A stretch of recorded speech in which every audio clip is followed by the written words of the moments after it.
Taste the Daily.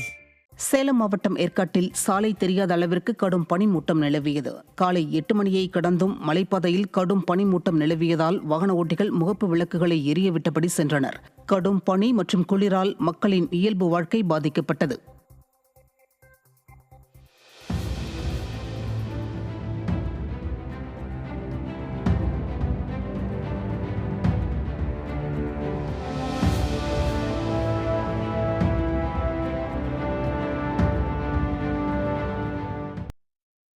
Tiruvallur மாவட்டம் பெரியபாளையம் அருகே ஆரணி ஆற்றில் அடையாளம் தெரியாத 50 வயது மதிக்கத்தக்க ஆண் சடலம் அழுகிய நிலையில் கண்டெடுக்கப்பட்டது. ஆற்றில் மிதந்து கொண்டிருந்த சடலத்தை பார்த்த ஆரணி கிராம மக்கள் அளித்த தகவலின் பேரில் வந்த போலீசார் தீயணைப்புத் துறையினரின் உதவியுடன் சடலத்தை மீட்டு உடற்கூறாய்விற்கு அனுப்பி வைத்தனர்.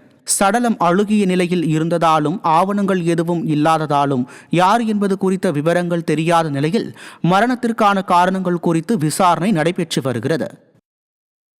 கோவை மாவட்டம் சூலூர் பகுதியில் லாரி மோதியதில் இருசக்கர வாகனத்தில் சென்ற இளைஞர் பரிதாபமாக உயிரிழந்தார்.